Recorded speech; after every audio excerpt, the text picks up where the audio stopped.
Marilah kita belajar untuk senantiasa melihat apa yang telah kita lakukan, karena apa yang kita lakukan mengkristalisasi takdir yang kita dapatkan hari ini.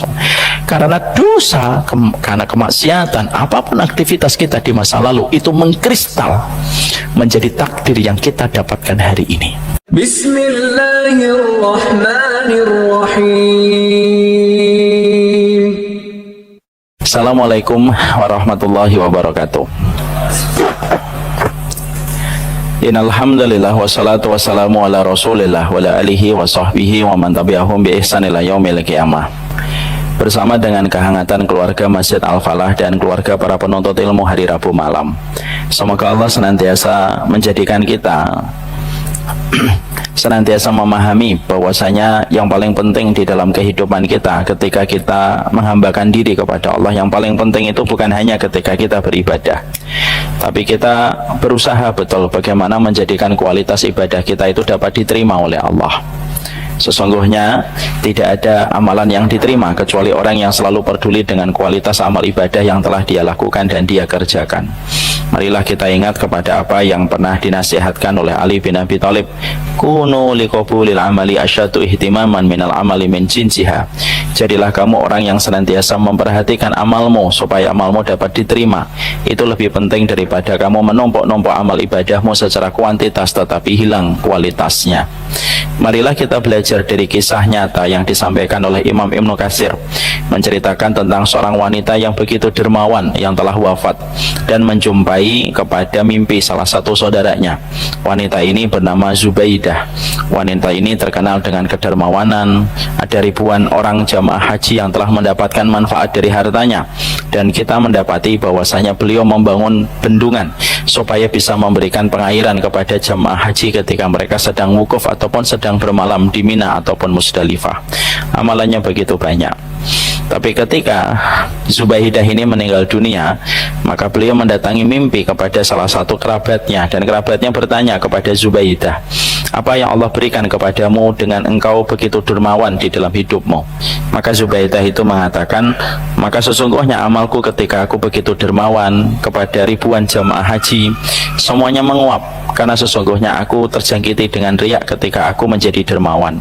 Tetapi Allah masih mengasihaniku dengan beberapa amal yang terus aku rutinkan ketika aku berzikir sebelum subuh dan setelah subuh.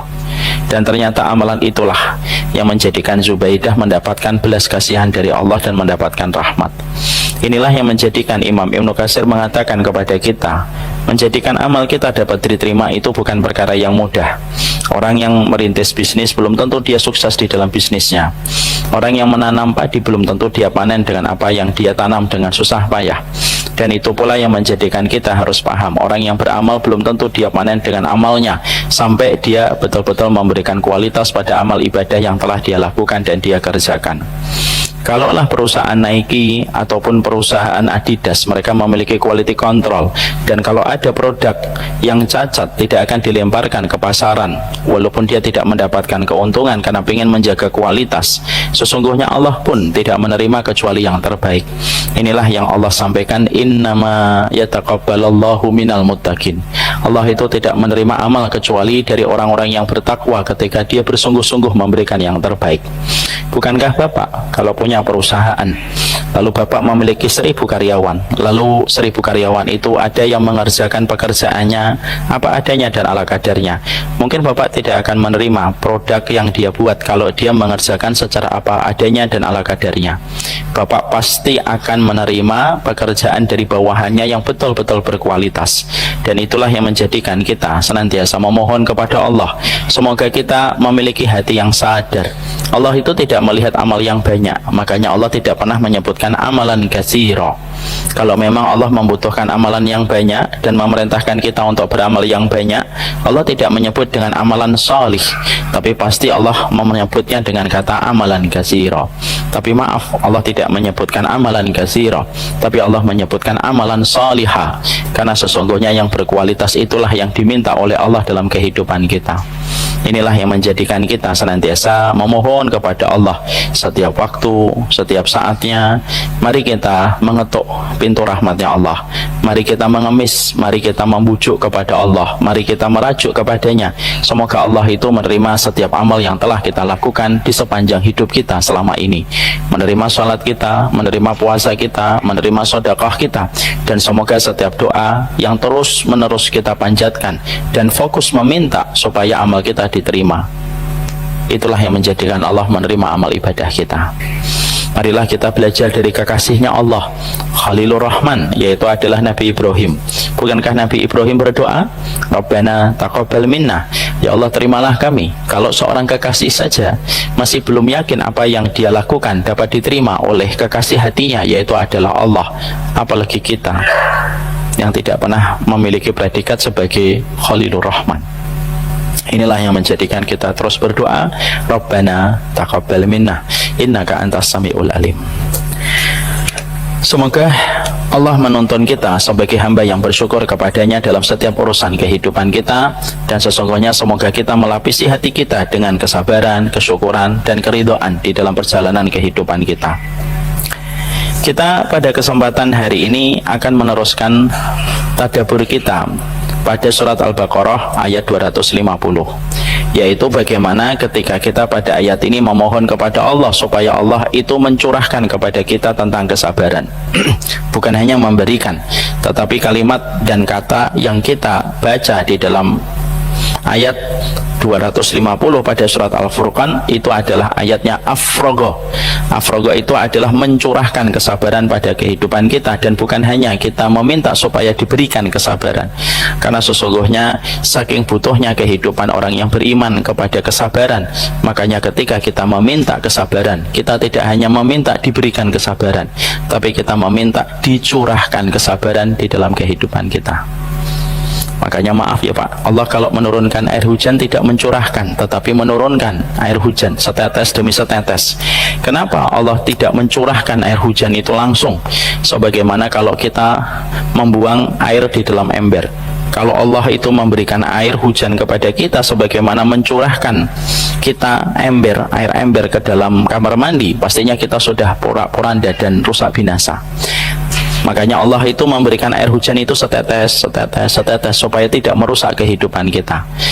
Kalau hujan kita meminta setetes supaya Allah memberikan kepada kita air, maka permintaan itu tidak sama ketika kita memohon kepada Allah supaya kita diberikan kesabaran. Kita tidak meminta setetes, tapi kita meminta kepada Allah pada ayat 250 surat Al-Baqarah, ya Allah curahkanlah seluruh kesabaran yang mengisi seluruh sendi dan lini dalam kehidupanku, sehingga tidak ada satu perkara pun yang aku miliki dalam hidup kecuali aku memiliki kesabaran.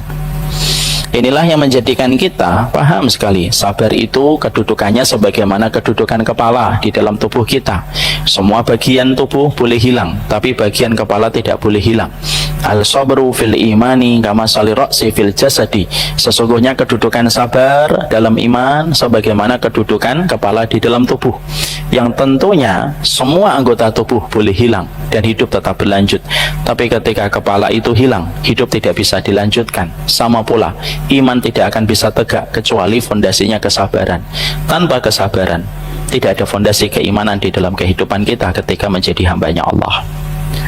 Sekarang mari kita melanjutkan sebentar, karena ternyata kemarin saya melihat ada beberapa poin yang belum saya sampaikan. Karena kita tahu kesabaran itu merupakan salah satu fondasi penting dan merupakan rukun dalam kehidupan iman kita, yaitu adalah ketika kita memiliki kesabaran.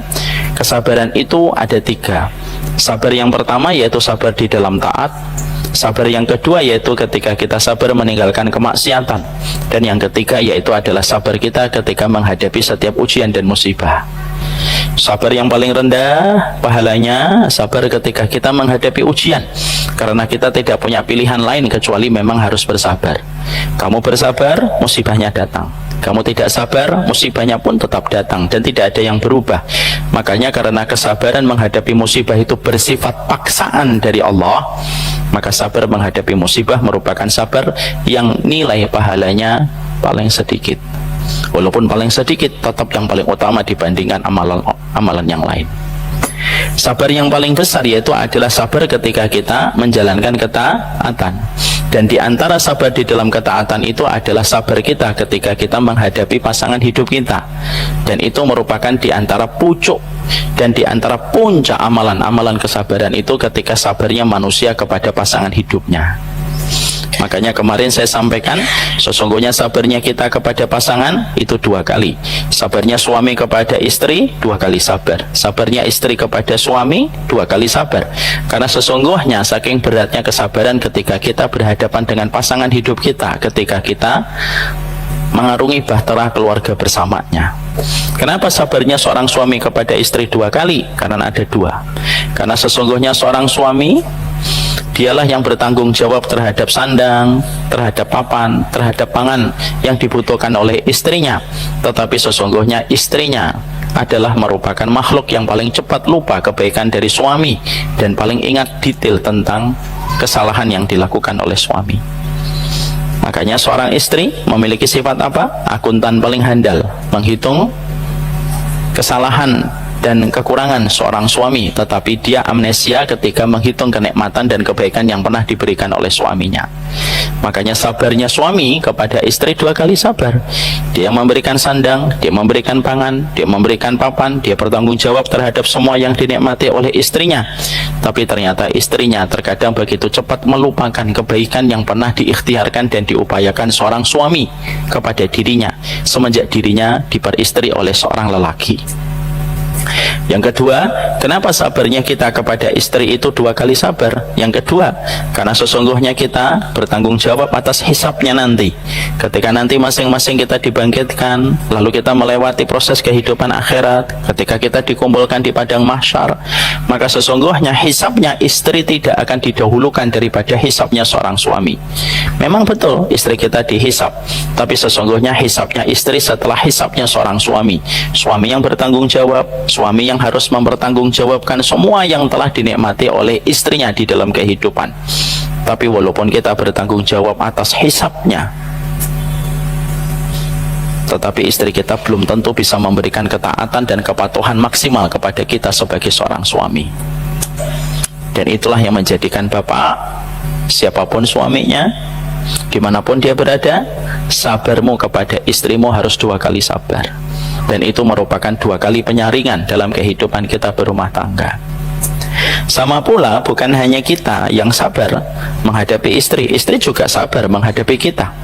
Kenapa seorang istri itu harus sabar ketika menghadapi suaminya? Ya karena yang pertama, sesungguhnya dia harus memberikan loyalitas kepada suaminya. Dia tidak boleh mendahulukan orang tuanya, dia tidak boleh mendahulukan ibunya sebelum dia mendahulukan suaminya semenjak dia menikah. Tapi walaupun dia telah memberikan loyalitas kepada seorang suami ketika dia telah menikah, tetapi Masya Allah, terkadang dia menjumpai dan dia mendapati cintanya seorang suami kepada dirinya lebih rendah daripada cintanya seorang bapak kepada dirinya. Bukankah kita sering mendapatkan, Pak? Ada istri, ada seorang wanita sepanjang hidupnya tidak pernah dibentak, tidak pernah dicubit, tidak pernah dikasarin. Tapi ketika dia menikah, seiring waktu ketika ada konflik, begitu mudahnya seorang suami melukai istrinya.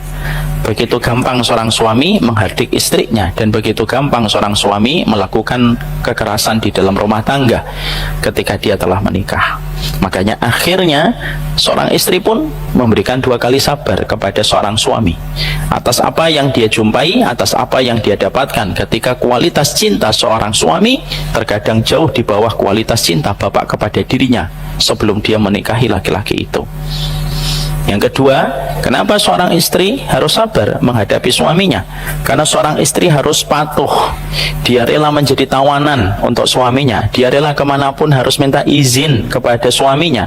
Kemanapun harus memberitahu kepada suaminya. Bahkan hatta urusan puasa pun dia harus memberitahu kepada suaminya. Bahkan hatta urusan dia sedekah pun dia harus memberitahu kepada suaminya. Tapi ketika dia telah menjadi tawanan untuk suaminya, kemana-mana harus dia sampaikan kepada suaminya. Tapi terkadang seorang istri tahu betul aibnya seorang suami. Seorang istri tahu betul kesalahan-kesalahan suaminya. Seorang istri tahu betul apa saja dosa yang pernah dilakukan oleh suaminya, dan dia dituntut untuk tetap membuka pintu dan memberikan senyuman kepada seorang suami walaupun dia tahu detail dosa-dosa dan kemaksiatan yang dilakukan oleh suaminya. Dan itu ndak ringan, karena perempuan itu makhluk yang memiliki perasaan dan dominan dengan perasaannya. Maka itulah yang menjadikan kita, karena seorang suami juga sabar dalam versinya dan seorang istri juga sabar di dalam versinya, maka sesungguhnya kita harusnya memahami apa yang bisa kita lakukan supaya kita bisa melapangkan kesabaran kita, karena sabar di dalam ketaatan itu yang paling tinggi kesabaran kita ketika kita menghadapi pasangan hidup kita. Makanya sabar itu tidak bisa kita jumpai, tidak bisa kita dapatkan kecuali dengan ilmu. Makanya kita belajar dari Nabi Khidir ketika mengatakan kepada Nabi Musa, wa kaifa tasbiru ala ma lam tuhit bihi khubra. Wahai Musa, gimana kamu mau sabar kalau kamu tidak belajar bagaimana kamu melatih kesabaran di dalam hidupmu? Maka sabar itu pun harus dengan ilmu. Dan kita kemarin mempelajari setidaknya 4, walaupun pembahasan 4 ini ternyata masih ada 4 poin penting yang juga saya harus sampaikan untuk melatih kesabaran saya, melatih kesabaran kita semuanya, melatih kesabaran suami, melatih kesabaran istri. Karena sesungguhnya kesabaran suami istri ketika mereka terus berikhtiar, dia terus menajamkan kesabaran pada kehidupan berumah tangga mereka, maka sesungguhnya kesabaran seorang suami bersama istrinya dan kesabaran istri bersama suaminya itu merupakan salah satu tanda qurrata a'yun. Kalau seorang suami sudah sabar kepada istrinya, istri sudah sabar kepada suaminya, maka dia qurrata a'yun. Kalau kita sudah menjadi pasangan yang qurrata a'yun, Allah memberikan kepada kita 2 hadiah. Apa 2 hadiahnya? Yang pertama, anakmu akan qurrata a'yun. Yang kedua, anakmu berkualitas dalam hidupnya dan bisa jadi dia menjadi pemimpin bagi orang yang bertakwa. Makanya kita baca di dalam surat Al-Furqan 74, Rabbana hablana min azwajina wa dzurriyyatina qurrata a'yun waj'alna lil muttaqina imama. Kenapa kata dzurriyyatina itu, kenapa kata min azwajina disebutkan lebih dulu daripada kata dzurriyyatina? Karena Allah ingin memberikan kepada kita tentang satu pemahaman. Kamu tidak akan pernah mendapati anakmu qurrata a'yun kalau dirimu tidak qurrata a'yun antara suami istri. Dan salah satu makna qurrata a'yun, sabar ketika menghadapi pasangan. Lalu kita merasakan kesejukan ketika kita sudah bersabar, dan akhirnya pasangan kita menjadi penyejuk pandangan kita. Dan kalau kita sudah saling qurrata a'yun, anak kita akan qurrata a'yun. Kalau anak kita sudah qurrata a'yun, anak kita bisa melejitkan potensi pada dirinya. Makanya Allah menyampaikan di akhir surat Al-Furqan 74, waja'alna lil muttaqina imama. Makanya kita dapatkan anak-anak yang hari ini berkualitas, kalau dibedah, kalau kita telisik, semuanya rata-rata datang dari keluarga yang hangat. Ketika suami istri itu sudah hangat, kehangatan itu dirasakan oleh anak. Kalau anak sudah merasakan orang tuanya itu rumah yang memberikan kehangatan untuk dirinya, maka anak pun akan memberikan kehangatan untuk bapak dan ibunya. Dan kalau anak itu sudah memberikan kehangatan untuk bapak dan ibunya ketika dia menjadi penyejuk pandangan, disitulah anak itu mampu memberikan kualitas pada dirinya ketika orang tuanya sudah saling bisa menjadi qurrata a'yun. Jadi ternyata anak kita itu sangat membutuhkan bagaimana kesabaran kita sebagai pasangan hidup bersama dengan pasangan di dalam keluarga kita. Maka kemarin kita membahas ada 4 yang kita harus ingatkan, bahwasanya dalam kehidupan kita ketika kita ingin untuk memberikan kesabaran di dalam kehidupan kita berumah tangga, yaitu yang pertama bahwasanya ketika kita melihat surat At-Taghabun ayat 14, ya ayyuhalladzina amanu inna min azwajikum wa auladikum atuwallakum fahdharuhum. Sesungguhnya Allah sudah menyampaikan kepada kita pada surat At-Taghabun ayat 14, wahai orang yang beriman, sebagian dari pasanganmu, sebagian dari keturunanmu itu ada yang menjadi musuh bagimu, maka hendaklah engkau waspada. Tapi ketika engkau memaafkan, berlapang dada, itu jauh lebih baik. Dari ayat itu akhirnya kita paham bahwasanya di antara perkara yang bisa untuk meluaskan dan melapangkan kesabaran dalam kehidupan kita berumah tangga, siapapun hari ini yang diuji dengan pasangan hidupnya, ketika pasangan hidupnya itu selayak duri yang membuat dia terluka, maka Allah ingin menyampaikan kepada kita, bukan hanya kamu, bahkan para nabi pun diuji dengan ujian pada pasangan hidupnya, supaya kita tidak secara prematur, tidak terlalu cepat untuk mengatakan bahwasanya diri kita itu adalah orang yang paling menjadi korban dari pernikahan kita. Makanya kita mendapati ada nabi yang diuji dengan istrinya, ada orang salihah yang diuji dengan suaminya, dan Allah sampaikan surat At-Taghabun ayat 14 supaya betul-betul kita sadar orang yang paling dekat dengan kita adalah orang yang paling besar memberikan kepada kita luka dan memberikan kepada kita kekecewaan. Kenapa orang yang jauh malah justru tidak melukai kita? Gimana orang jauh bisa melukai? Yang biasanya melukai itu orang yang paling dekat dengan kita. Makanya Allah sampaikan kepada kita, sesungguhnya orang beriman di antara pasangan mereka, anak mereka, itu adalah musuh bagi mereka. Dan Allah ketika menyampaikan itu supaya orang beriman itu mereka tetap waras, bahwasanya dalam kehidupan rumah tangga terkadang kita tidak mendapatkan jodoh selayak sahabat, tapi terkadang kita mendapatkan jodoh yang justru menjadi kerikil tajam di dalam kehidupan manusia ketika dia telah menikah. Ya, dan itu sudah kita bahas yang pertama. Yang kedua, apa yang kita lakukan untuk melapangkan kesabaran pada kehidupan kita, supaya kita mampu memberikan kesabaran kepada pasangan hidup kita di dalam kehidupan kita berumah tangga. Yang kedua, yang kemarin sudah kita ingatkan dan sama-sama kita pelajari sebagai sebuah perenungan, yaitu adalah ketika kita selalu ingat balasan dari Allah. Makanya Allah menutup surat An-Nisa ayat 19, wa yaj'alallahu fihi khairan katsira.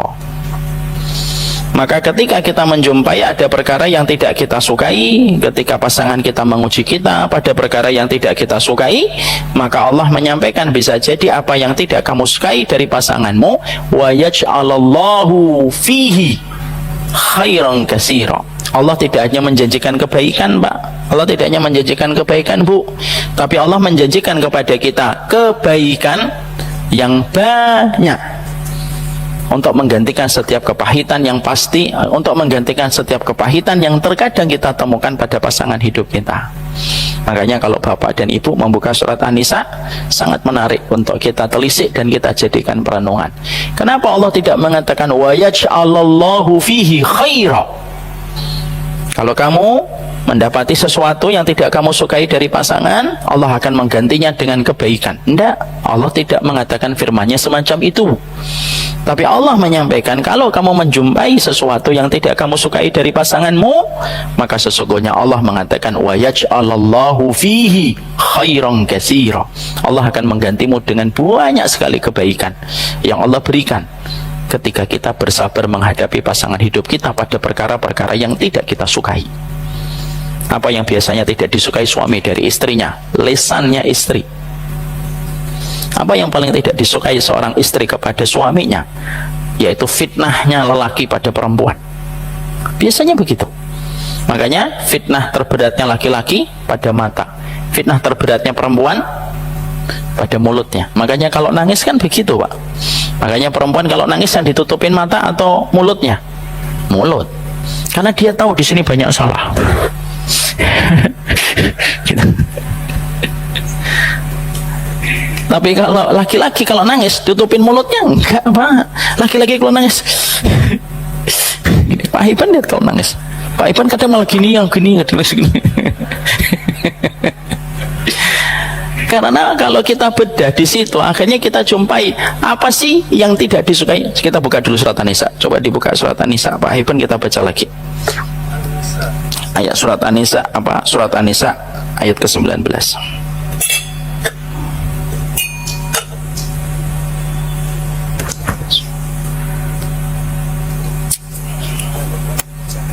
Ada mic-nya? Ada yang udah ketemu?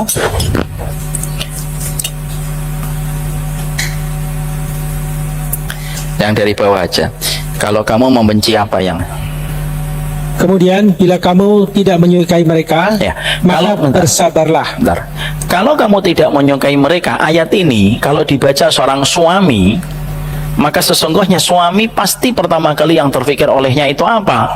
Yang paling tidak disukai oleh rata-rata seorang laki-laki kepada istrinya itu adalah lisannya istri, yang terkadang ngomong dulu baru dipikir akibatnya. Makanya apa yang dikatakan oleh Imam Al-Ghazali, inna min awliyaillah ayasbiru ala lisani zaujih. Salah satu tanda kewalian seorang manusia, kalau bapak pengen tahu tandanya wali itu banyak pak, bukan hanya sholat tahajud. Tapi kata Imam Al-Ghazali, salah satu tandanya wali itu sabar menghadapi lisan istrinya. Jadi kalau bapak, istri lagi ngomong panjang lebar, bapak diam gitu, ya Allah gitu, bapak jadi wali. Wali ceker. Bapak jadi wali ceker pak. Kalau saya nanti di rumah kita wali Bekasi saya pak, insya Allah itu jadi wali. Makanya Allah sampaikan, kalau kamu menjumpai apa yang tidak kamu sukai, itu kalau dari versi laki-laki beda dengan versi perempuan. Versi laki-laki itu apa? Versi laki-laki itu tidak suka dengan lisan istrinya.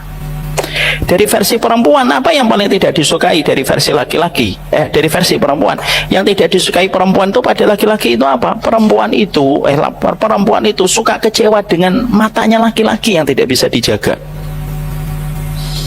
Gitu. Sehingga akhirnya mereka, apa sih mata kok nggak bisa dijaga gitu. Tapi kalaupun bapak bersabar atas lisan istrinya, dan istri kita bersabar atas kelemahan laki-laki dengan matanya, maka sesungguhnya Allah lalu menyampaikan, wa yaj'alallahu fihi khairan katsira, pasti Allah akan berikan banyak kebaikan. Sehingga Allah tidak menyebut satu kebaikan pak, Allah menyebut pembalasannya itu khairan katsira. Ini tidak bisa dirasakan kecuali orang yang beriman sama firman-Nya Allah. Mari kita tempatkan sebuah perkataan dari seorang mufassir ketika kita membaca ayat ini. Apa? Iqra'il Qur'an ka'annaka unzila ilaika, unzila alaika. Bacalah Quran seakan-akan Quran itu diturunkan kepadamu. Kalau kita buka surat An-Nisa ini, kita tempatkan diri kita ini seakan-akan ayat ini itu diturunkan untuk kita. Jadi siapapun yang mereka mengetahui tentang karakter kekurangan-kekurangan yang ada pada basicnya, ini baru satu basic, belum yang lain. Kekurangan istri pada lisan itu baru satu basic, kekurangan suami pada mata itu baru satu basic, belum lagi yang lainnya. Tapi apapun yang dihadapi oleh seorang laki-laki dan perempuan ketika menghadapi pasangan hidupnya, tidak ada yang sia-sia, tidak ada yang sia-sia. Makanya saya kagum sekali dengan perkataan seorang ulama, bertengkar itu biasa dalam rumah tangga, bertengkar itu tidak aib, bertengkar itu tidak dosa dalam rumah tangga. Yang aib itu kapan? Kalau kita lagi bertengkar lalu kita tiba-tiba berkata, sia-sia aku sabar menghadapi dirimu. Ini perkataan paling buruk, karena dia tidak merasa dilihat oleh Allah dan diawasi oleh Allah ketika dia bersabar kepada pasangannya.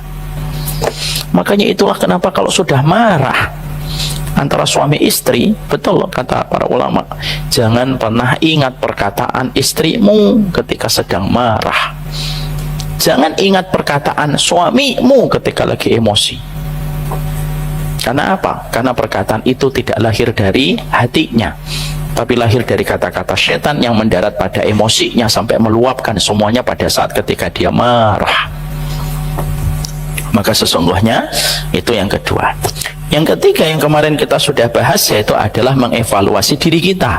Karena bisa jadi kita mendapatkan pasangan dari apa yang kita dapatkan itu ya karena maksiat yang pernah kita lakukan, dosa yang pernah kita kerjakan.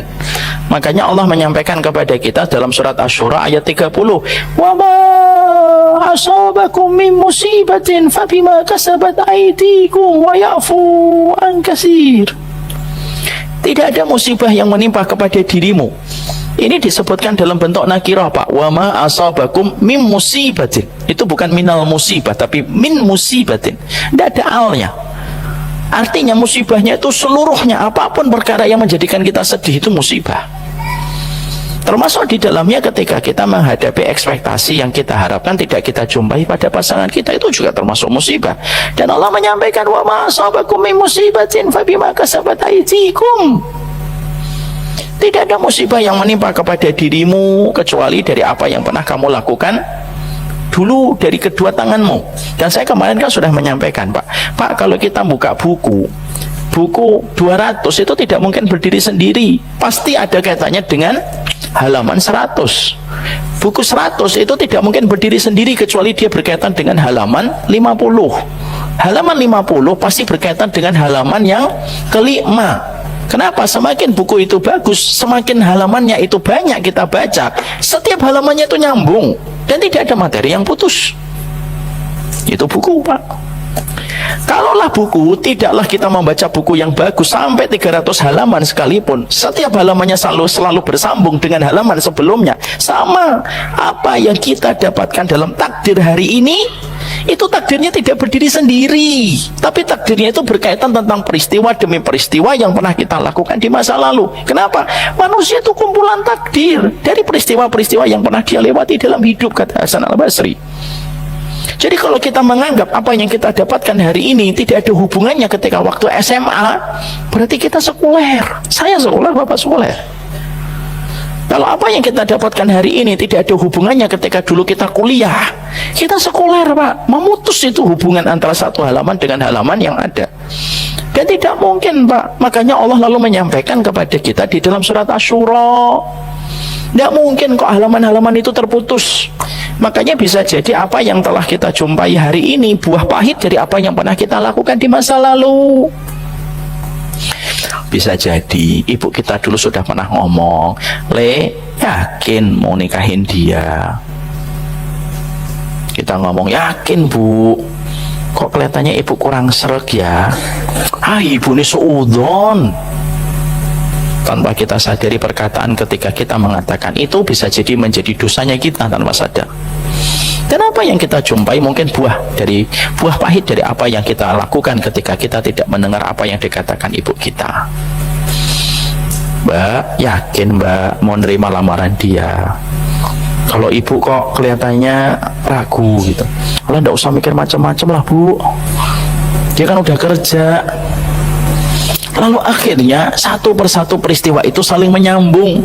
Makanya apa yang terjadi pada kehidupan kita berumah tangga bisa jadi itu pun merupakan bagian dari apa yang pernah kita kerjakan. Disitulah kita harus paham, jangan selalu merasa paling baik, jangan pernah merasa tidak pernah melakukan salah.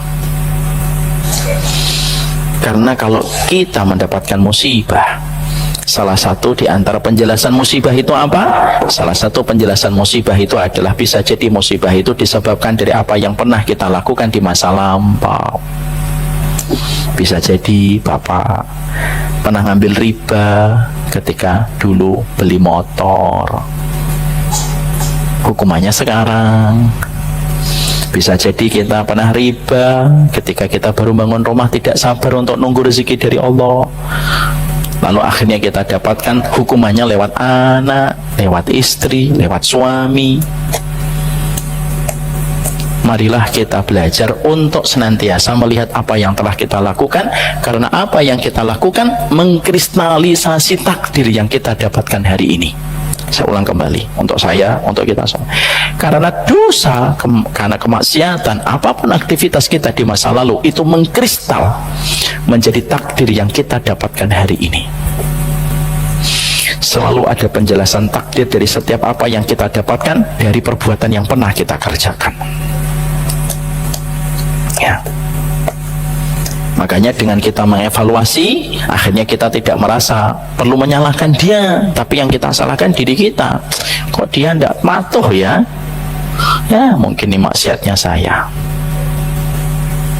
Yang keempat, gimana melatih kesabaran? Tentunya dengan ilmu, supaya dengan ilmu menciptakan kesabaran dalam kehidupan kita. Sekarang kita tambahi 5 Pak, bareng-bareng kita belajar.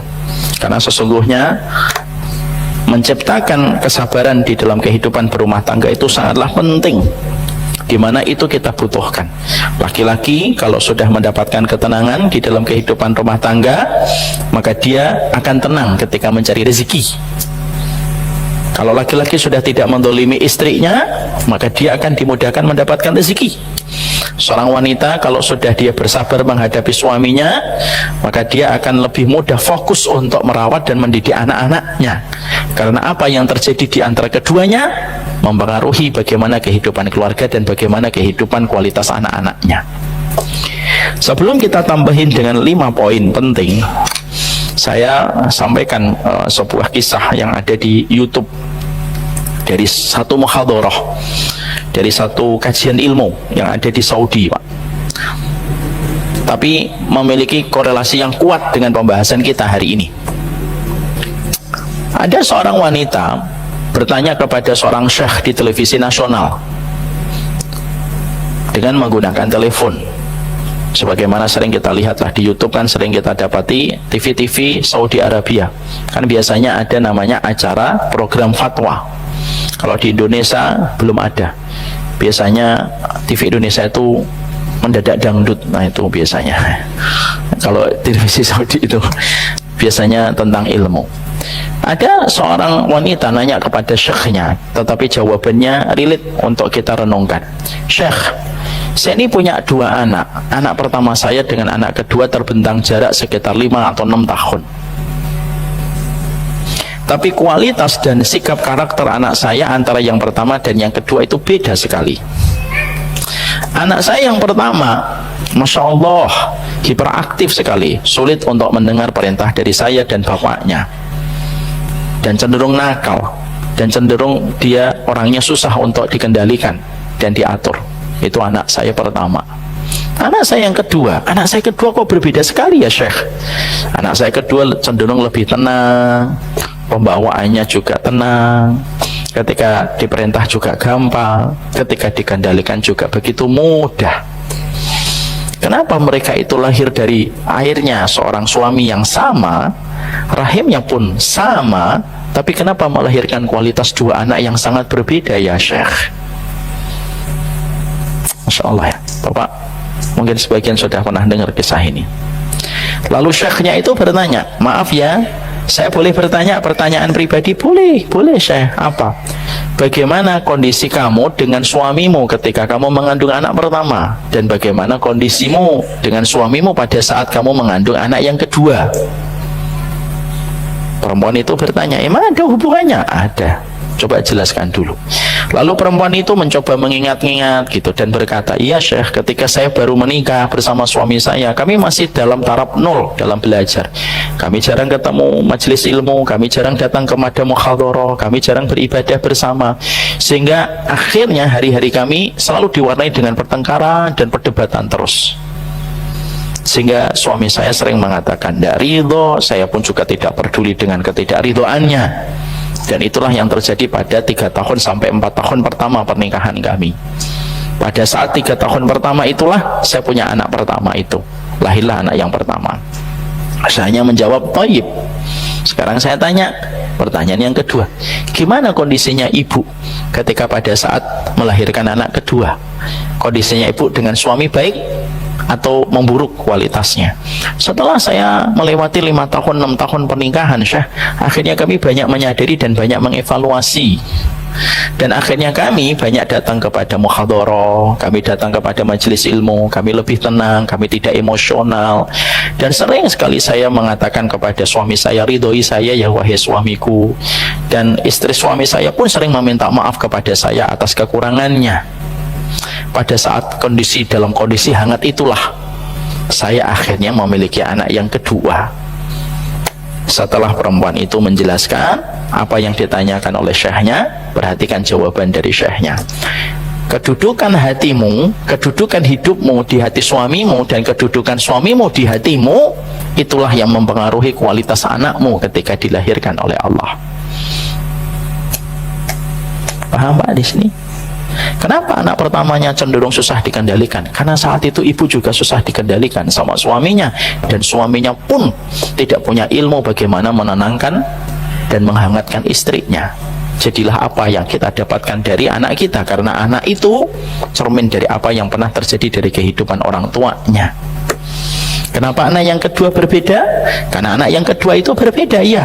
Karena sesungguhnya anak yang kedua itu sudah lahir ketika kalian sudah saling meridhoi. Ibu memiliki suami yang sudah sering meminta maaf. Ibu juga tahu bahwasanya kebutuhan ibu yang paling besar itu kepada ridhonya Allah melalui ridhonya suami. Dan ketika itu sudah terbentuk, Allah membentuk janinnya sesuai dengan apa yang kalian rasakan ketika hati kalian sudah saling menerima dan saling ridho. Maka cetakannya dibuat oleh Allah berbeda, walaupun cetakan hasilnya dibuat oleh Allah berbeda karena kondisinya mereka pada saat dilahirkan dua anak itu berbeda. Itulah yang menjadikan kita akhirnya bisa mengkorelasikan, itulah yang menjadikan kita bisa mengkorelasikan surat Al-Furqan 74 tadi. Kenapa suami istri harus qurrata ayun? Supaya anakmu qurrata ayun. Kalau anakmu sudah qurrata ayun, tidak mungkin dia tidak menjadi orang yang berkualitas dalam hidup. Kenapa? Dia sudah mendapati suaminya, dia mendapati orang tuanya itu role model. Ketika dia mendapatkan ketenangan, dia mendapatkan kehangatan, tidak mungkin dia tidak bisa melejitkan potensi yang ada pada dirinya selama orang tuanya menjadi rumah baginya di dalam kehidupan. Itulah yang menjadikan kita paham, tidak qurrata ayun melukai hati anak kita.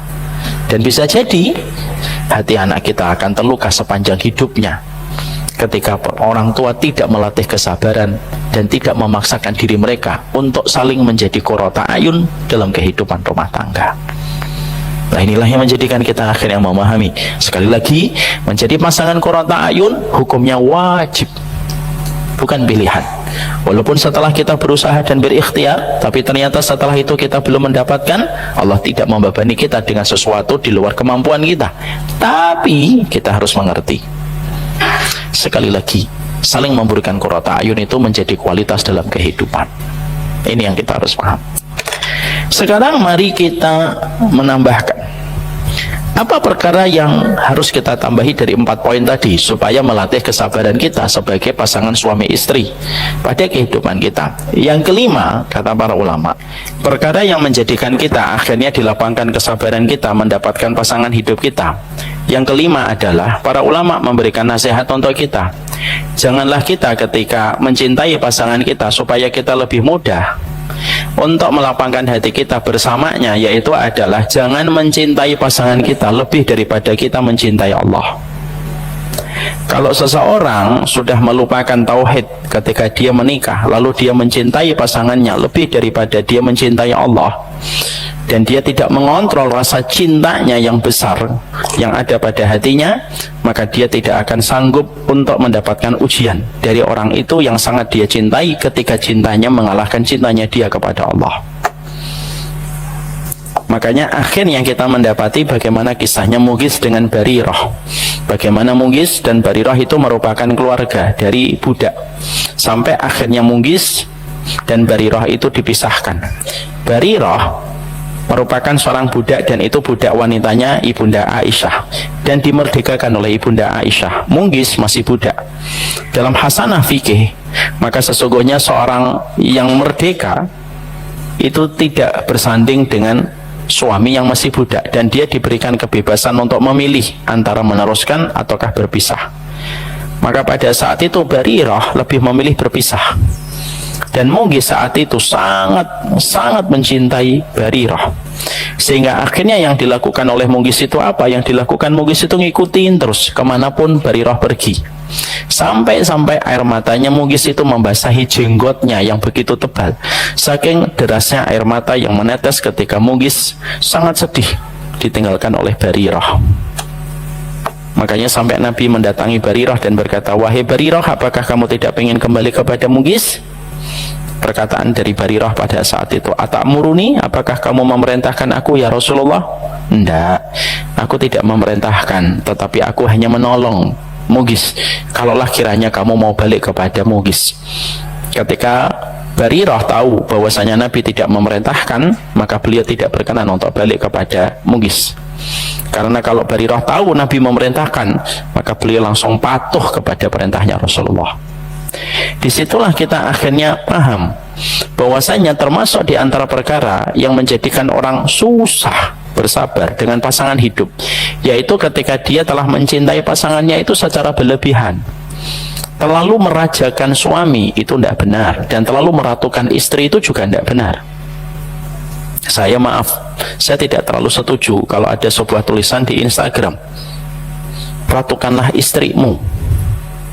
Karena sesungguhnya kalau kita tidak berusaha untuk menyeleksi perasaan hati kita terhadap pasangan kita, maka bisa jadi akhirnya kita nanti terlalu merajakan suami kita dan terlalu meratukan istri kita, sehingga ketika kita telah mencintai seorang manusia lebih daripada cinta kita kepada Allah, Allah menyiksa orang itu dengan orang yang dia cintai, ketika orang yang dia cintai akan membuat dia menderita. Yang sudah kita pernah belajar kan Pak, Allah itu maha pencemburu, Ghayur. Dan konsekuensi dari sifat maha cemburunya Allah itu apa? Tidaklah Allah menjumpai manusia mencintai sesuatu lebih daripada dia mencintai Allah, maka Allah akan jadikan orang itu akan membuatnya menderita karena dia telah meninggalkan Allah hanya gara-gara orang itu. Pernah nggak Pak, Bapak dapatkan ada orang yang ngomong begini, ya Allah, saya tidak bisa hidup tanpamu. Nah, ini perkataan paling buruk. Saya tidak bisa hidup tanpamu. Lalu akhirnya Allah kabulkan sesuai dengan apa yang dia teriakkan. Makanya maaf ya, ada istri terkadang ditinggalkan suami, sedih, boleh, wajar. Tapi dikontrol perkataan ketika lagi sedih. Banyak perempuan sama-sama jadi janda, yang satu terpuruk, yang satu tidak terpuruk, dan itu biasanya disebabkan feedback dari perkataan yang mereka keluarkan ketika baru saja mendapatkan musibah suaminya meninggal dunia. Makanya kalau ada seorang wanita ditinggalkan suaminya, langsung berkata, ya Allah, gimana kamu tinggalkan aku sama 3 anak, aku udah bisa hidup tanpamu. Malaikat mengatakan amin. Dan akhirnya dia nggak bisa hidup tanpa suaminya, kecuali hidupnya menderita sekali. Bukan takdirnya yang salah, tapi ucapannya yang menunjukkan dia tidak kenal dengan Allah. Makanya Nabi mengatakan kepada kita apa? Fala taqulu ilal khair fa innal malaikata yu'minuna ala ma taqulun. Jangan ngomong kecuali ngomong yang baik, karena seluruh malaikat itu senantiasa mengaminkan apapun yang kalian ucapkan. Makanya akhirnya salah satu seni paling berat dalam kehidupan berumah tangga, kita wajib memuliakan istri kita, kita wajib menghormati suami kita, tapi jangan sampai mengalahkan rasa takzim dan cintanya kita kepada Allah. Suami butuh dihargai, istri butuh dimengerti, sebenarnya itu beda.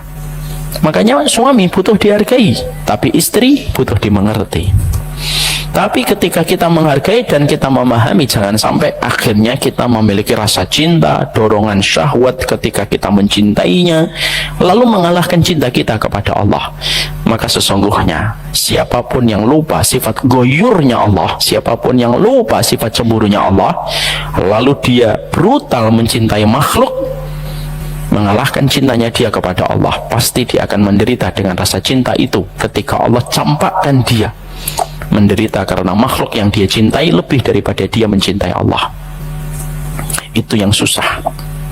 Saya cinta sama istri saya, tapi jangan sampai saya melupakan, saya sampai meletakkan cintanya saya kepada dia lebih daripada cinta saya kepada Allah. Ibu mencintai suami, tapi ibu tidak boleh menetapkan bahwasanya cintanya ibu kepada suami mengalahkan cintanya ibu kepada Allah. Karena sesungguhnya susah sabar bagi orang yang terlalu mencintai, ketika mencintainya terlalu dalam, akhirnya susah untuk sabar, dan pastinya dia tidak akan disertai oleh Allah ketika dia sudah menduakan Allah dalam rasa cinta pada hatinya. Maka berlindunglah dari cinta yang melampaui batas, supaya ketika kita kecewa dengan istri kita, kita mengharapkan dari Allah. Kalau kita kecewa dengan suami kita, kita mengharapkan sesuatu dari Allah. Karena tidak ada orang yang paling mengerti tentang dirimu kecuali adalah Allah. Suamimu bisa jadi tidak notice terhadap apa yang kamu perbuat. Istrimu terkadang tidak peduli atas apa yang kamu lakukan. Tapi Allah selalu peduli atas apa yang kita kerjakan, selama kita melakukan itu mengharapkan Allah semata. Maka yang kelima, kata para ulama, jangan sampai mencintai terlalu berlebihan, karena itu sangatlah berbahaya. Makanya saya tidak bisa membayangkan orang yang mati bunuh diri gara-gara cinta. Sudah mati bunuh dirinya berat. Yang kedua, cintanya dia kepada makhluk menjadikan dia lupa dengan Allah sampai dia mengakhiri hidupnya. Lalu ketemu Allah yang dia tinggalkan gara-gara makhluk. Bukan kita mengaibkan orang, enggak, kita ngambil pelajaran. Ya, jadi pernah ada kisah di daerah Semarang, seorang mahasiswi saking cintanya dia kepada laki-laki, dia menulis surat cinta, setelah itu mati bunuh diri. Saya sebagai penuntut ilmu ngeri sekali ketika membacanya, walaupun tetap saya mendoakan semoga beliau diampuni. Tapi yang saya pikir adalah, satu, dia mati bunuh dirinya sudah sangatlah berat di sisi Allah. Dua, dia mengakhiri hidupnya dengan seseorang, lalu dia pulang kepada Allah, zat yang dia tinggalkan ketika dia mencintai manusia. Nah, itu kan berlipat-lipat itu kemurkaan Allah. Semoga Allah merahmati orang yang sampai kebablasan semacam ini. Maka disitulah akhirnya kita memahami. Yang keenam, salah satu di antara pasangan kita, di antara perkara yang bisa menjadikan kita bersabar menghadapinya, janganlah kamu melampaui batas ketika mencintainya. Yang ketujuh, yaitu adalah bagaimana ketika kita mencintai pasangan kita, itu adalah bagaimana kita senantiasa memiliki ihtisab. Ihtisab itu kita mengharapkan pahala dari Allah di balik setiap penderitaan yang kita rasakan, dari apa yang tidak bisa diberikan oleh pasangan hidup kita. Ihtisab itu apa? Mengharapkan pahala dari sisi Allah atas setiap penderitaan yang kita dapatkan dari pasangan kita ketika pasangan itu tidak berlaku sebagaimana yang kita inginkan. Ada sebuah kisah nyata dari seorang ulama namanya Abu Muhammad Al-Qaywarani, yaitu kita panggil dengan Abu Muhammad. Abu Muhammad ini laki-laki solih, Pak, laki-laki solih sekali, orang yang bermartabat, memiliki wibawa yang luar biasa. Tapi qadarullah diberikan seorang istri yang perangainya buruk, cerewetnya luar biasa, dan karakternya kasar sekasar-kasarnya. Maka orang itu ada di antara kerabatnya Abu Muhammad yang protes sama Abu Muhammad dan menyampaikan keluhan kepada Abu Muhammad, kenapa Abu Muhammad tidak menceraikan istrinya. Lalu mereka menyebutkan dalil-dalil bahwasanya menceraikan istri dalam kondisi-kondisi tertentu dilakukan oleh sebagian orang solih ketika sudah tidak bisa dikendalikan. Tapi ternyata pada saat itu Abu Muhammad ketika dia mendapati di antara keluarganya menyatakan keberatan ketika dia tidak segera menceraikan istrinya, maka beliau menjawab, dan jawaban beliau itu diabadikan dalam beberapa kitab. Apa jawabannya? Ana rajulun qad akmala alayya an-ni'mah fi sihatin fi badani wa ma'rifati. Dia berkata kepada sebagian dari kerabatnya itu dengan mengatakan, saya adalah seorang laki-laki yang Allah sudah menyempurnakan kepadaku nikmat. Allah memberikan kepadaku sehat, Allah memberikan kepadaku ilmu, sampai akhirnya aku menjadi orang yang faham tentang ilmu yang diwariskan oleh baginda Nabi. Wa ma malaktu yamini, dan aku juga memiliki budak yang membantu urusanku di dalam rumah. Fala'allaha bu'aisat alayya uqubatan ala dini. Maka sesungguhnya ketika aku menjumpai istriku, perangainya begitu buruk, karakternya begitu kasar, dan dia suka menyakitiku, menjatuhkan kehormatanku, menodai kehormatanku di depan orang banyak. Perhatikan, fala'allaha bu'isat alayya uqubatan ala dini. Bisa jadi dia hadir dalam hidupku karena Allah menghukum atas dosa-dosaku yang telah lalu. Bisa jadi Allah utus dia menjadi istriku karena Allah ingin menggugurkan dosa-dosaku yang telah lampau sebelum aku bersanding dengan dirinya. Ya aku terima namanya dikirimkan penggugur dosa. Masya Allah. Ini susahnya luar biasanya. Maka kemudian dikatakan fakhafu in faraqtuha, dan saya tuh takut kalau saya nanti menceraikan dirinya, satangzilu uqubatan wa hiya asyaddu minha. Kalau saya ceraikan dia, saya khawatir nanti akan turun hukuman dari Allah yang lebih berat daripada dia ketika aku sudah ceraikan. Maka aku terima dari Allah hukuman ini, dan aku jadikan sebagai penggugur dosaku atas apa yang pernah aku perbuat. supaya aku nanti ketemu dengan Allah, membawa keringanan dosaku atas kesabaranku ketika menghadapi istriku yang sangat-sangat mengujiku di dalam perjalanan hidup. Ini perkataan dari Abi Muhammad. Mampu melihat sisi pahala di sisi Allah di balik penderitaan yang kita jumpai, di balik satu takdir yang kita dapatkan, itulah namanya ihtisab, Pak. Jadi ihtisab. Sehingga akhirnya perkara untuk mewaraskan diri kita, supaya diri kita, pikiran kita waras gitu, dan istri juga waras gitu menghadapi suami, itu apa? Ihtisab, ihtisab, ihtisab. Bahwasanya pahala itu tidak hanya didapatkan dari sholat sujud kita, pahala itu tidak hanya didapatkan dari sedekah tawaf kita, tapi terkadang pahala itu didapatkan ketika kita mendapatkan penderitaan atas satu takdir, tapi kita ridho kepada Allah ketika kita tahu takdir buruk itu terjadi juga tidak lepas dari kesalahan yang pernah kita perbuat. Itu namanya ihtisab. Itu namanya ihtisab. Nah, dan ihtisab, saya melihat sekarang itu kan banyak ilmu pernikahan di mana-mana, tapi saya melihat jarang sekali itu membahas tentang ihtisab. Padahal energi yang tidak ada habisnya itu ihtisab. Sebagaimana matahari yang terus memancarkan cahaya yang tidak pernah kehabisan cahayanya. Matahari itu kan tidak pernah kehilangan cahayanya, Pak. Padahal sudah berapa ribu tahun dunia ini diciptakan dan alam semesta ini, dan tetap bumi kita itu mendapatkan cahaya dari sinar mentari. Maka tidak berlebihan kalau sebagian ulama mengatakan ihtisab itu sebagaimana sinar mentari yang tidak pernah letih memberi manfaat, walaupun terkadang dirinya saling terbakar satu bagian dengan bagian permukaan air mata, permukaan mataharinya sendiri. Kan matahari itu kan saling membakar, Pak. Maka itu saling membakar, tapi dia tetap bisa memberikan penerangan. Ihtisab itu energi tidak ada habisnya ketika menyikapi satu penderitaan yang didapatkan oleh manusia. Sehingga kalau orang itu sudah punya ihtisab, dan ihtisab itu terus ditanamkan setiap waktunya, ihtisab itu melambangkan sabar. Kenapa ya?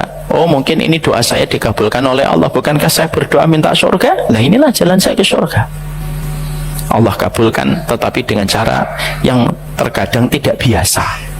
Sehingga akhirnya perkara yang menjadikan akhirnya seorang suami dan istri mampu melapangkan kesabaran, ihtisab setiap waktunya. Kalau berat, susah, tidak apa-apa, Pak. Ibu, kita baca itu ayat, iyyaka na'budu wa iyyaka nasta'in. Kalau berat sekali, istri ngomel terus, pingin bales gitu, iyyaka na'budu wa iyyaka nasta'in. Padahal istrinya juga sama, ngelihat suaminya, iyyaka na'budu wa iyyaka nasta'in. Sama lah, versi kita itu memang begitulah. Oh, Rasulullah saja dicemooh, Rasulullah aja pernah dicerewetin sama istrinya. Bapak pernah nggak mendengar kisah dari Umar bin Khattab? Kelihatan dari wajahnya belum pernah dengar. Umar bin Khattab itu bercerita, kami dulu laki-laki di kota Mekah itu mendominasi para keluarga, mendominasi para wanita kami. Dan kami dapati culture-nya sahabat-sahabat Ansor di Madinah itu mereka didominasi oleh wanita-wanita mereka. Maka ketika kami di Mekah, kami mendominasi istri kami, anak-anak kami mendominasi keluarga. Setelah itu kami hijrah ke kota Madinah.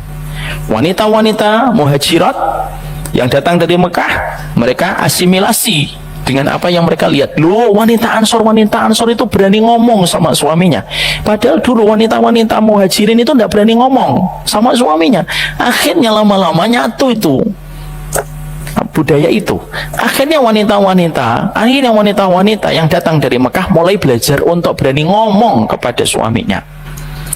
Maka ketika pada satu waktu Umar bin Khattab marah sama istrinya. Ketika lagi marah, istrinya berkata, begini kamu wahai Umar. Lah, Umar kan tidak terima. Loh, kamu kok bantah saya? Kamu sejak kapan bantah saya? Biasa aja kalau dibantah. Wong istrinya Rasulullah juga bantah Nabi kok. Tentunya dalam perkara-perkara yang tidak syar'i, apa, dalam hal-hal yang hal keseharian. Maka ketika akhirnya istrinya ngomong begitu, maka langsung Umar bin Khattab meninggalkan rumahnya, dia temuin Hafsah. Siapa Hafsah? istrinya Nabi Muhammad dan putrinya Umar bin Khattab. Ditanya Hafsah, memang betul kalian itu kadang kalau diomongin sama suami kalian baginda Nabi, kadang kalian itu membantah? Iya, kadang kami bantah. Berapa lama kalian bisa bantah? Kadang seharian. Maka semenjak saat itu Umar bin Khattab melatih kesabarannya lebih panjang bersama istrinya. Jadi memang begitu, Pak. Memang begitu dari dulu. Makanya akhirnya kita menjumpai bahwasanya kalau kita berat ikhtisab, boleh kita mengucapkan iya karena butuh, iya karena nasta'in. Ini Pak Heban mau ngomong gitu tapi tidak enak dia, nanti di belakang iya karena butuh. Dan itu wajar, dan itu bukan aib pada kehidupan seorang suami istri. Kenapa? Kadang suaminya yang pasang dalam taat, istrinya yang surut. Kadang istrinya yang pasang dalam taat, istrinya yang surut. Dan tidak ada yang bisa menjadikan yang pasang sabar menghadapi yang surut dalam iman kecuali ihtisab. Ketika kita ihtisab, itulah yang menjadikan kita akhirnya lebih lapang dalam sabarnya kita. Karena apa? Pahala itu tidak hanya sujud, pahala itu tidak hanya tawaf, pahala itu tidak hanya sedekah, dan pahala itu tidak hanya iktikaf. Tapi termasuk di antara pahala adalah kamu cukup diam ketika istrimu lagi ngomel, mengalir pahala kepada dirimu. Dan seorang istri tetap takzim kepada suaminya, walaupun suaminya itu terkadang masih mengecewakan, tidak sesuai dengan planning dan harapan dirinya. Itulah pahala yang akan diberikan oleh Allah. Itulah yang dinamakan ihtisab. Ya. Energi terbesar dalam hidup berumah tangga, ihtisab. Sebagaimana matahari yang tidak pernah kehabisan cahaya dan mentariknya setiap waktu menerangi kehidupan dunia. Dia tidak akan habis, Pak. Karena orang apa? Berharap sama Allah itu tidak akan pernah habis setiap waktunya. Itu yang ketujuh. Yang kedelapan, kata para ulama, di antara perkara yang bisa melapangkan kesabaran kita itu apa? Sering memperhatikan perkara-perkara kecil yang ada pada pasangan kita, supaya pasangan kita juga memperhatikan perkara-perkara kecil pada diri kita. Karena pernikahan itu bukan hanya seni memaknai perkara yang besar, tapi pernikahan itu adalah seni tingkat tinggi memaknai hal-hal kecil, supaya perkara itu bisa melapangkan kesabaran kita menghadapinya. Makanya maaf ya Pak, nikah itu kadang-kadang perkara-perkara kecil yang harus kita perhatikan. Makan bareng itu akan menjadi energi melatih kesabaran kalau tiba-tiba ada konflik ketika terjadi. Kalau bahasa orang hari ini apa? Love language. Kalau bahasa kita apa itu? Memaknai hal-hal kecil supaya bisa menghangatkan keutuhan rumah tangga. Makanya Bapak nanti lihat deh, kalau Bapak di rumah, Bapak baca itu Riyadhus Shalihin atau beberapa kitab dari hadis. Seluruh hadis yang menceritakan tentang rumah tangganya Nabi, semua hadis yang menceritakan tentang rumah tangganya Nabi itu tidak ada yang serius, Pak. Simpel-simpel dan sederhana. Kan sudah saya sampaikan kan, apa itu rumah tangganya Nabi? Nabi ngelihat Ibunda Aisyah minumnya dari mana? Di situ beliau menempelkan. Itu hadisnya begitu. Nabi tahu kapan Ibunda Aisyah marah, kapan Ibunda Aisyah tidak marah. Ibunda Aisyah sampai nanya, kapan ya Rasulullah saya marah dan kapan saya ridho? Rasulullah jawab, saya tahu kapan ya Rasulullah. Kalau kamu mengatakan demi Robnya Muhammad yang jiwanya berada di atas jiwanya, dia yang berada di atas tangannya Allah. Oh, kalau kamu menyebutkan namaku, kamu ridho. Tapi kalau kamu sedang marah, kamu tidak akan sudi menyebutkan namaku, tetapi kamu menyebutkan nama kakekku, demi Robnya Ibrahim yang jiwanya Ibrahim berada di atas tangannya. Itu berarti kamu lagi marah. Masya Allah ya. Sampai Nabi itu tahu Pak, sensitif sekali sama istrinya. Makanya saya paham. Saya dulu akhirnya mengkaitkan hadis itu dengan ibu bapak saya. Ibu bapak saya itu kalau lagi marah-marahan saya paham. Kalau ibu saya ngomong sama bapakmu, wah ini lagi marah ini berarti. Nah, nanti ibu saya jawab, ngomong sama bapakmu, sama ibumu tuh, nggak mau nyebut namanya, itu lagi marah. Kalau kita perhatikan hadis-hadis Nabi itu semuanya hal-hal kecil Pak. Makanya Nabi ketika nanya kepada Jabir, kamu sudah nikah? Sudah. Gadis atau janda? Janda ya Rasulullah. Lalu Nabi mengatakan, kenapa kamu tidak nikahin gadis? Bukan masalah gadis dan jandanya, tapi perhatikan ujung dari hadis ini. Kenapa kamu tidak menikahin gadis? Hatta tulaibaka wa tulaibaha, supaya kamu bermain-main dengannya dan dia pun bermain-main dengan dirimu. Apa yang pengen disodorkan Nabi kepada kita? Pernikahan itu seni main-main yang diridhoi sama Allah. Kadang-kadang istri kita marah-marah itu bukan nusyus, Pak. Kadang-kadang karena bapak sudah terlalu lama tidak pernah ngajak dia keluar rumah, pegel dia di rumah. Tenang Bu, saya belain insya Allah. Ajalah dia keluar rumah, Pak. Dia diajak keluar rumah tuh senang. Perhatikan Nabi pernah nggak ninggal istrinya? Nggak pernah, Pak. Sampai perang aja ngajak istri. Coba Pak, bayangkan, perang ngajak istri. Padahal kalau kita pikir secara logika, lu pernah kok ngajak istri? Nabi itu pernah ngajak istri, makanya diadu itu diundi, astagfirullah, diundi. Siapa yang keluar namanya menemani beliau pakai haudaj, tahu haudaj? Mandu, Pak. Nabi itu sampai segitunya. Kenapa? Karena Nabi tahu bahwasanya istri itu tawanan untuk seorang suami. Karena dia itu tawanan, Pak, maka bahasa dia itu apa? Dia pengen diajak keluar makan. Makanya ketika Allah menghibur Ibunda Maryam itu apa? Ketika Allah menghibur Ibunda Maryam ketika sedih, apa yang dikatakan oleh Allah? Fakuli washrobi wa qurri aina. Sudah makan, minum, senang-senangkan itu hatimu. Duh, Allah saja menghibur Ibunda Maryam itu makan dan minum, Pak. Makanya, Pak, ajak makan. Makan steak di mana? Habis dari sini jangan pulang.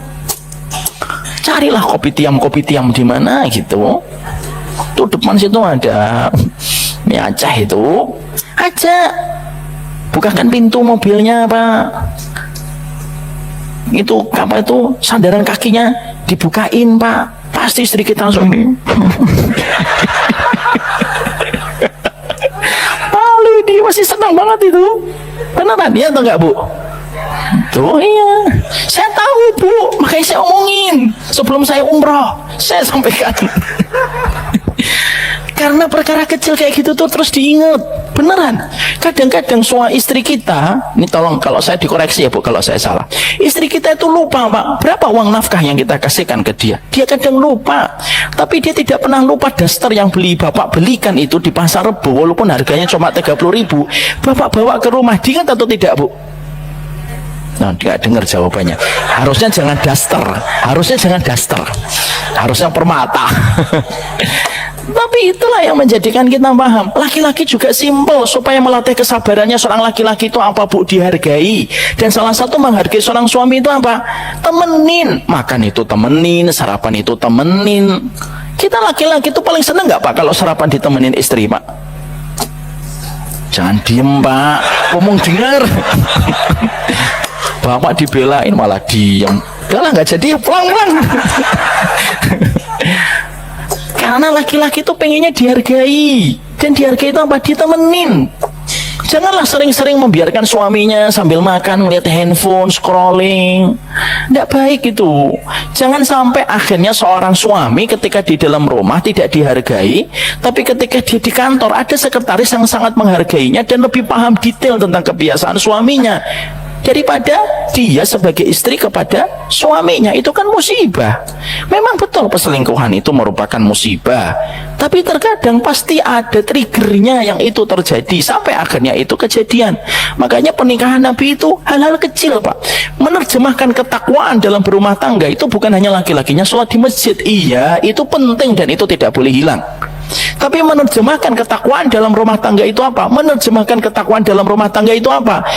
Kita paham, kita sensitif, kita menemani, kita spesial touching, kemudian kita sering menyentuhnya, kita menemaninya, kita mengajak dia keluar. Itu termasuk menerjemahkan ketakwaan secara mikro. Kita ini terkadang menerjemahkan ketakwaan itu secara makro. Kadang-kadang Ustadz mengatakan dalam berumah tangga kita perlu ketakwaan, betul. Tapi menerjemahkan ketakwaan dalam rumah tangga itu apa? Menerjemahkan ketakwaan kita sebagai seorang bapak bukan ketika bapak sholat yang pertama di shaf pertama, bukan itu saja, tapi menerjemahkan ketakwaan diri kita sebagai seorang bapak. Bapak dengerin cerita-cerita tidak pentingnya seorang anak sampai anak itu lega ketika ceritanya didengarkan. Itu takwa namanya, secara mikro. Makanya akhirnya Masya Allah, disinilah kita mendapati bahwasanya termasuk salah satu perkara untuk melapangkan kesabaran itu apa? Menghangatkan perkara-perkara kecil untuk menghangatkan kita dalam berumah tangga. Karena apa? Karena setan itu sering menunggang perkara kecil yang akhirnya tidak pernah selesai dan menjadi bom waktu. Makanya akhirnya Nabi itu apa? Nabi lomba lari, Nabi ngasih pahanya kepada Sofiyah untuk naik, Nabi ngajak bicara Maimunah habis Isya. Semua saya baca hadis-hadis Nabi tentang keluarga itu tidak ada yang berat-berat. Nggak pernah itu Nabi masuk rumah gitu, ya Aisyah, qala Allah Ta'ala fil Quranil Karim. Tidak pernah sama sekali. Coba cek Pak hadis, kalau Bapak pernah nemu nanti sampaikan ke saya. Saya selama ini kalau baca hadis Nabi tentang masalah keluarga itu tidak ada yang seberat itu, rata-rata ringan banget. Kenapa? Pernikahan itu seni kita bersendaguro dengan perkara yang Allah halalkan. Dipegang istrinya, itu terkadang seneng banget ya. Ketika dipegang, diusap-usap tangannya, Masya Allah, ya, seneng banget itu. Dia menjadi wanita yang merasa paling beruntung seantero dunia ini, walaupun terkadang perkara kecil. Ya, makanya Nabi lomba lari, mandi bersama, habis wudhu cium istrinya. Coba kalau kita pikir, ngapain Rasulullah itu habis wudhu nyium istrinya? Padahal orang yang paling mampu menahan syahwat siapa? Rasul. Tapi kenapa Nabi itu sering sekali mencium istri-istrinya itu kalau habis wudhu? Bukan karena Nabi tidak bisa menahan syahwatnya, karena Nabi tahu letupan-letupan kecil kasih sayang semacam itu tuh menghangatkan istrinya dan menjadikan istrinya itu bahagia. Istri lagi masak, Pak, cium. Nggak usah di depan kamera kayak gitu. Privasi rumah tangga dan kerukunan rumah tangga jangan diperlihatkan di depan rumah. Kenapa? Karena khawatir bagi orang yang punya penyakit di hatinya, nanti akhirnya dia berandai-andai dalam perkara kemaksiatan. Cukup di dalam rumah. Letupan-letupan kecil itu penting. Makanya ketika Imam Ahmad menasihati putranya Abdullah, ketika Abdullah mau nikah, nasihatnya Imam Ahmad itu simpel-simpel, Pak. Apa nasihatnya Imam Ahmad ketika putranya Abdullah akan nikah? Wahai Abdullah, kamu akan nikah, satu, perlihatkanlah cintamu dengan tanggung jawab. Yang kedua, ulang-ulangi perkataan cintamu kepada istrimu. Artinya Imam Ahmad itu mengatakan, kalau kamu betul-betul cinta, jangan hanya tanggung jawab, sering-seringlah ngomong kepada istrimu, aku cinta kepadamu. Makanya kenapa akhirnya kita paham dalam pembahasan fikih, kenapa suami itu boleh bohong kepada istrinya? Ya supaya menyenangkan hati istrinya, tetapi dalam koridor yang betul-betul benar. Semuanya itu menyampaikan kepada kita bahwasanya salah satu perkara yang bisa menghangatkan arti kesabaran kita itu apa? Lakukan perkara kecil sebagai letupan-letupan untuk menghangatkan keutuhan rumah tangga antara suami dan istri. Dan yang ketiga, yang nomor 8, saya cukupkan nomor 8, udah jam 8, tentunya adalah bagaimana kita menata tawakal kita kepada Allah. Dan bentuk tawakal tertinggi dalam berumah tangga, mendoakannya lebih sering daripada emosi dan amarahnya. Kalau ada ibu marah-marah sama suaminya hari ini 4 kali, padahal sama sekali hari ini belum mendoakan, fix dia belum tawakal. Bapak kecewa sama istrinya Bapak, menyebutkan kekurangan istri Bapak kepada teman-temannya Bapak, sahabat-sahabatnya Bapak, tapi ternyata juga hari ini Bapak belum mendoakan istrinya, fix kita belum tawakal. Kata para ulama simpel, nilai tawakal dalam kehidupan rumah tangga ketika engkau menyebutkan namanya lebih sering daripada emosi dan amarahnya. Makanya mendoakan pasangan lebih didahulukan daripada mendoakan anak keturunan. Wassallallahu ala nabiyina Muhammad.